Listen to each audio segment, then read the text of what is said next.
چونکہ ہمارے قوم کے ایک بہت ہی عظیم رہبر ملت اور صرف عالم تشیع کے نہیں بلکہ عالم اسلام کے عظیم رہبر حضرت آیت اللہ خامنئی جنہیں اب رحمت اللہ علیہ کہنا پڑ رہا ہے، وہ ہم سے بچھڑ گئے۔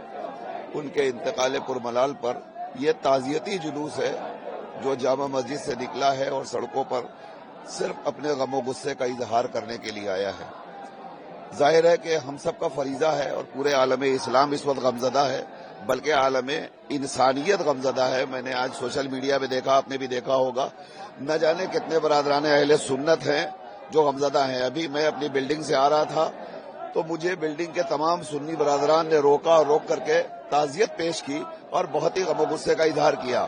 سوشل میڈیاز میں آپ جائیں تو اہل ہنود بڑی تعداد میں ہندو بھائی ہمارے آج غم منا رہے ہیں، اور سب کی زبان پر ایک ہی فقرہ ہے کہ وہ دنیا انسانیت کے علمبردار تھے۔ ان کا ایک مشن تھا، وہ حکومت نہیں چاہتے تھے۔ اس کا ثبوت یوں ہی آپ سمجھ لیجئے کہ ایران کے نہ وہ پریزیڈنٹ تھے، نہ وہ پرائم منسٹر تھے، نہ کوئی وزیر تھے، وہ ایک رہبر تھے اور وہ ایک عالم دین تھے، فقیہ وقت تھے۔ ان کا مقصد صرف مظلومیت کا خاتمہ، ظلم کا خاتمہ کرنا تھا، وہ مظلومیت کا پرچم سربلند کرنا تھا۔ اس وقت امریکہ اور اسرائیل جیسی طاقتوں نے جس طریقے سے ظلم اور بربریت کا پرچم بلند کر رکھا ہے، انہوں نے ہمیشہ مظلومین کی حمایت میں آواز بلند کی ہے۔ آپ دیکھ لیجئے فلسطین میں جس طریقے سے بے دردی کے ساتھ چھوٹے چھوٹے بچوں کا قتل ہو رہا ہے، عورتوں کا، جوانوں کا، ضعیفوں کا قتل کیا جا رہا ہے، انہوں نے ہمیشہ آواز بلند کی، یہ ظلم ختم کرو۔ اگر تم ظلم کا خاتمہ نہیں کرو گے تو ہماری صدائے احتجاج ہمیشہ بلند رہے گی۔ اسی لیے وہ آواز آج تک امام خامنئی نے کبھی حملہ نہیں کیا، حملہ ہوا ہے تو انہوں نے جواب دیا ہے، اور ابھی کل تک کی تاریخ گواہ ہے، وہ کہتے رہے ہم حملہ نہیں کریں گے، لیکن اب کی اگر حملہ کرو گے تو ہم تمہیں منہ توڑ جواب دیں گے۔ اور یہ ان کی دوربینی ہے کہ آپ دیکھیے دنیا کے مختلف ممالک پہ اس وقت حملے ہوئے ہیں، مگر جہاں جہاں انہوں نے حملہ کیا ہے وہاں امریکہ کے بیس پر حملہ کیا ہے۔ اس کا مطلب یہ ہوا کہ وہ صرف ظلم کا خاتمہ چاہتے تھے، تشدد کا خاتمہ چاہتے تھے۔ اس عالم میں ظاہر ہے کہ وہ اپنی جان گنوا کے اس دنیا سے رخصت ہو گئے۔ انہوں نے ابھی چند روز پہلے یہ اعلان کیا تھا کہ تم سمجھتے ہو کہ ہماری جان ہمیں عزیز ہے، نہیں، ہماری جان ہے ہی نہیں، یہ جان مومنین کی جان ہے، لہذا اگر مومنین محفوظ ہے تو ہم محفوظ ہیں۔ ابھی 2 روز پہلے جب ان سے ایران کی حکومت نے کہا کہ آپ چلے جائیے کہیں پوشیدہ جگہ پر جا کر کے محفوظ جگہ پر اپنے آپ کو بچا لیجئے، تو ان کا جواب یہ تھا کہ اگر حملہ ہوگا تو مومنین کی جان جائے اور ہماری جان سلامت رہ جائے، لہذا اس بنیاد پر وہ اپنے گھر میں رہے، اور ظاہر ہے کہ دشمن طاقتوں کو یہی موقع مل گیا، انہوں نے گھر پہ حملہ کیا اور گھر پہ حملہ کر کے ان کا خاتمہ کر دیا۔ آج وہ ہمارے درمیان نہیں ہے۔ یقیناً ایسی شخصیتیں مدتوں پہ پیدا ہوتی ہیں، دنیا میں تو سبھی آئے ہیں مرنے کے لیے، کسی کو ہمیشہ زندہ نہیں رہنا ہے، مگر ایسی شخصیتیں جب رخصت ہوتی ہے تو افسوس ضرور ہوتا ہے۔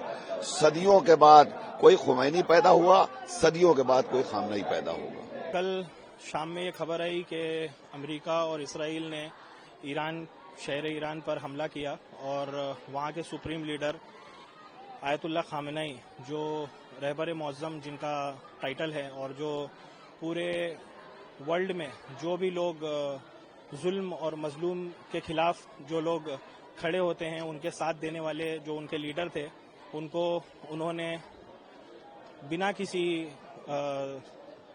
کوئی ریزن کے اور ڈائریکٹلی انہوں نے ایئر اسٹرائک کر کے، جس طریقے سے امریکہ اور اسرائیل نے اس کے پہلے بھی دوسرے ورلڈ لیڈرز کے ساتھ میں ایک طرح کی گنڈا گردی کی، اسی طریقے سے گنڈا گردی کا کل رات میں پردرشن کیا گیا، اور ایک ملک جو غریب اور مظلوم عوام کے ساتھ ہمیشہ کھڑا رہتا تھا، ان کے جو لیڈر تھے، جو ایک امید تھے پورے ملک، پورے ورلڈ کے جو مظلوم لوگ ہیں ان کی جو امید تھے، ان کو انہوں نے شہید کر دیا۔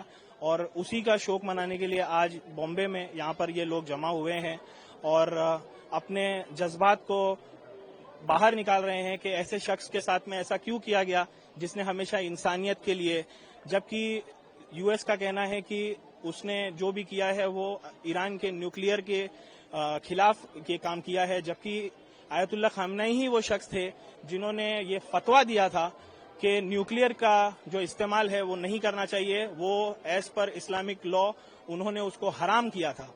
جو شخص نیوکلیئر یوز نہ کرنے کے لیے دنیا کو نصیحت کر رہا تھا, اسی کو نیوکلیئر کا بہانہ بنا کے امریکہ نے یہ جو حرکت کی ہے. اس کے پیچھے امریکہ کے کیا انٹینشنز ہے ہمیں کسی کو بتانے کی ضرورت نہیں ہے. وہ سب کو پتا ہے کہ ان کے کیا انٹینشنز تھے اور انہوں نے یہ کام, یہ جو بہت ہی بزدلانہ حرکت جو کی ہے وہ کیوں کی.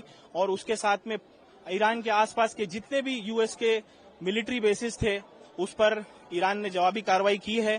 اور اب یہ جنگ بہت زیادہ ایسکیلیٹ ہو چکی ہے. یہ کہاں تک جائے گی, اور یہ پورے ورلڈ کے جو لوگ ہیں جو امریکہ کی اس دادا گیری سے پریشان ہیں, اس گنڈا گردی سے جو لوگ عاجز آ چکے ہیں, وہ لوگ اب اس کے آگے کیا سٹیپ لیں گے اب یہ آنے والا وقت ہی بتائے گا. انڈین مسلم کس طرح سے کھڑا ہے ایران کے ساتھ؟ انڈین کا صرف مسلم نہیں, انڈیا کے سارے لوگ جو ہے وہ ایران کے ساتھ میں آج سے نہیں, ہمارے صدیوں سے ایران کے ساتھ میں بہت ہی فرینڈلی ریلیشن رہے ہیں. ایران نے ہمیشہ ہمارا ساتھ دیا ہے. یہاں تک کہ جب آئیسس کا مسئلہ ہوا تھا عراق میں, بہت سارے ہمارے لوگ پھنس گئے تھے, اس ٹائم پہ بھی ایران نے ان کو باہر نکالنے میں ہماری مدد کی تھی. اس کے علاوہ بھی ایران نے ہمیشہ ہمارے لیے ڈپلومیٹکلی ہمیں بہت ساری جگہوں پر ہیلپ کی ہے. کشمیر کے ایشو پر بھی ایران کا ہمارے ساتھ میں فرینڈلی ریلیشن رہا ہے.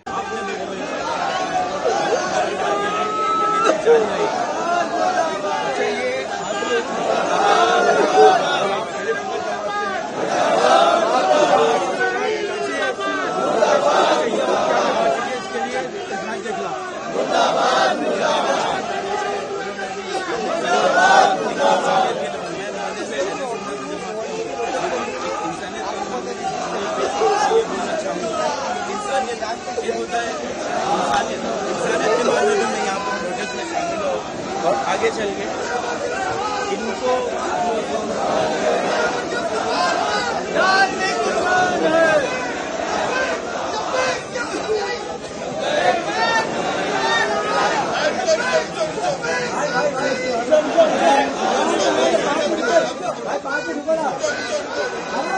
ہماری ایک صدا ہے, ہماری ایک صدا ہے, ہماری ایک صدا ہے, ہماری ایک صدا.